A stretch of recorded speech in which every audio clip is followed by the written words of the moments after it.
Two meetings ago kasi, Mr. Chair, I remember that Altenco, during questioning by Congressman Adjong, mentioned that he was of the impression that Attorney Roque wasn't just lawyering for Whirlwind, but was in fact lawyering for Lucky South 99. And this is contrary to what you said was a statement of Altenco. Okay, now, Attorney Fernandez, you were with Altenco when you were meeting with Attorney Roque, is that correct? Yes, sir.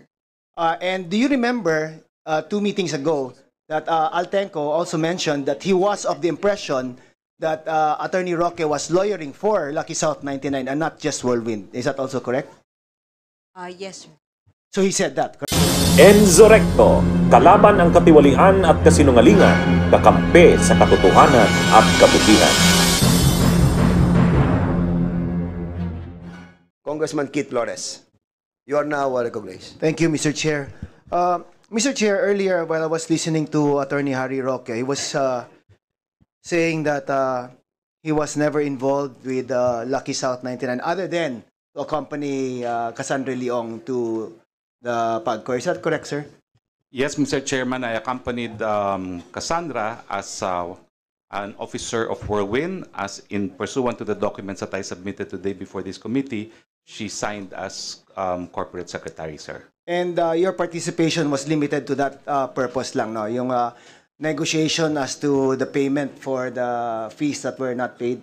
Tama po ba? Yes, Your Honor, and 2 weeks later, they retained me to handle the ejectment case, specifically a motion to quash. I mean, just in relation to PAGCOR lang. Yes, Your Honor, that's it. Okay, yes, now, two meetings ago kasi, Mr. Chair, I remember that Altenco, during questioning by Congressman Adjong, mentioned that he was of the impression that Attorney Roque wasn't just lawyering for Whirlwind, but was in fact lawyering for Lucky South 99.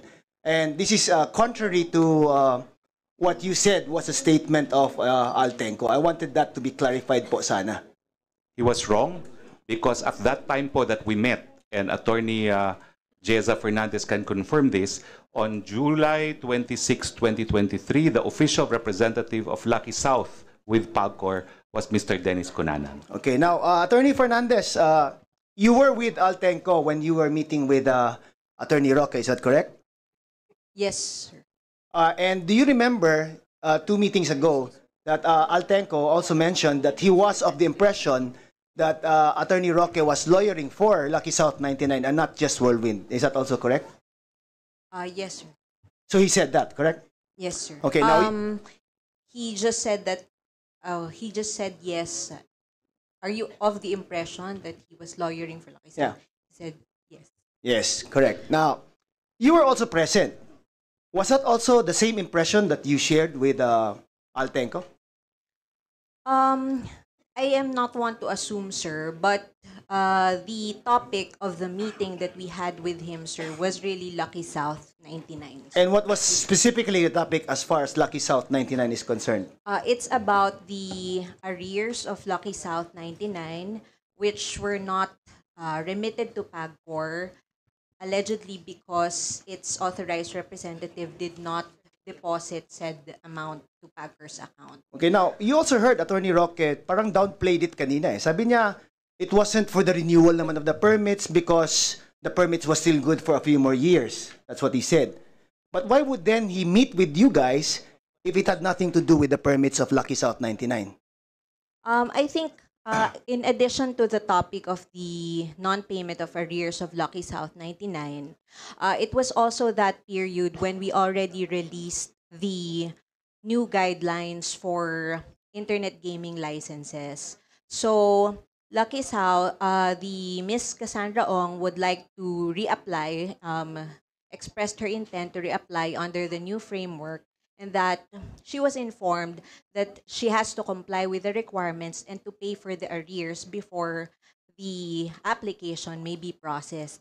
Okay, so it now crossed just from the payment of arrears to the new requirements of the IGL. Is that correct? Yes, sir. And was Attorney Roque participating in that discussion? Based on what I remember, nakikinig lang po siya doon. Okay. Now, you also mentioned that there were several phone calls that were made by Attorney Roque to you. Yes, you confirm sir. that? Yes, sir. Okay, what was the nature of these conversations? He was asking po kung meron pa pong lacking documents yung Lucky South. So it is for the new accreditation of Lucky South 99 as IGL. Yeah, for the ongoing application po of Lucky South for an internet gaming license. So it is contrary to the statement that it was just for the payment of the arrears. I cannot answer that, sir, but matter of fact lang po Yeah. that the follow-ups po were made for the application of Lucky South 99 as an internet gaming license. And no discussions were made as far as Whirlwind is concerned. None po, because Whirlwind po does not have any relationship or any accreditation or any relationship or contractual relationship with PAGCOR. How about the phone calls that you received from Attorney Roque? Did it include in any way Whirlwind? No po. No. So it was all Lucky South 99. Yes po. Okay, how many calls were that, if you recall? Around 5 to 6, sir, but I missed 2, sir. Okay. Now, Attorney Roque, to be fair po, I'll give you time to explain din po. Yes, the explanation po is because Kasiong is a service provider. Not only do they own the premises, but they provide services to Lucky South. It's a matter of record and documentation that the official representative as of July 26, 2023 was Dennis Cunanan, and therefore the document is proof itself, no, that on the time that we met, it was Dennis Cunanan. Now, in that meeting, nagsalita rin po si Chairman Altenco, and I'm sure si Attorney Fernandez will recall, sabi niya, hindi ko gusto yan Dennis Cunanan. Hindi talaga mabuting tao yan. I suggest palitan yan. At kaya po, napalitan si Dennis Cunanan. I do not know if Attorney Fernandez recalls that, no? And of course, by being a representative of a licensee to PAGCOR, hindi naman po requirement na ikaw ay maging shareholder, hindi rin requirement na ikaw ay maging officer. Because Dennis Cunanan, in fact, was neither an officer or a shareholder. Ang kinakailangan lang po is a board resolution authorizing that person to represent that company to PAGCOR. So, consistent po yan sa sinasabi ko na Whirlwind provides services, and after that meeting, upon suggestion of Altenco, dahil hindi nga maganda daw reputasyon ni Dennis Cunanan, tinanggap nga niya yung representative na hindi naman po required na maging kabahagi ng korporasyon. Ulitin ko po ang service provider po importante sa mga POGO kasi hindi po yung mga nag-i-English. Wala, at saka Yes, nasa POGO hub po sila, hindi sila lumalabas po. Thank you, sir. For a while, sali lang po. Kasi I also watched your interviews and your statement before the Senate. Parang what you said kasi was like, it was just purely Whirlwind. You were in no way connected with Lucky South 99.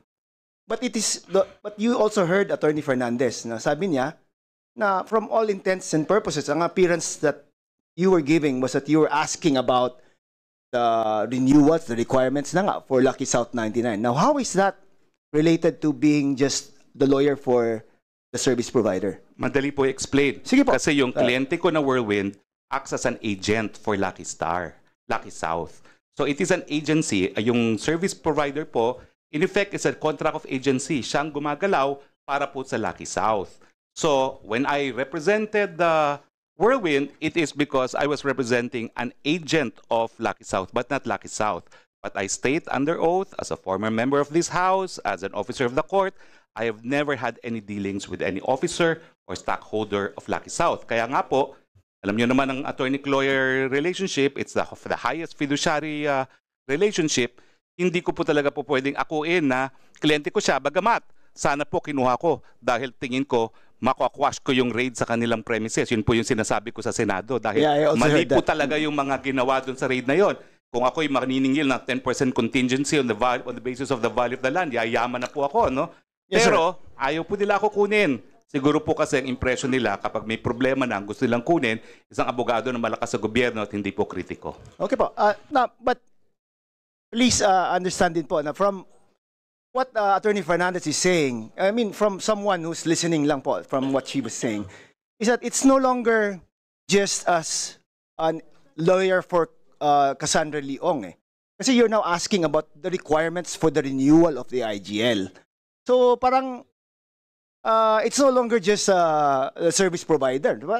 As a service provider siguro, you'd provide other things other than securing their renewal of their permits. Would that be fair to say na ang agent nga lang as service provider siya pa naglalakad for the renewal of the permits from PAGCOR? Totoo po kasi nung panahon na yon, na-revoke na yung appointment ni Dennis Cunanan as representative to PAGCOR. So it was already Cassandra Ong. After that meeting, that became the representative of Lucky South. Of whom you represent? I represented her because she's an employee, corporate secretary of Whirlwind. Kaya nga po. So, Opo. siya nagiging representative ng Lucky South 99 at ikaw yung abogado niya.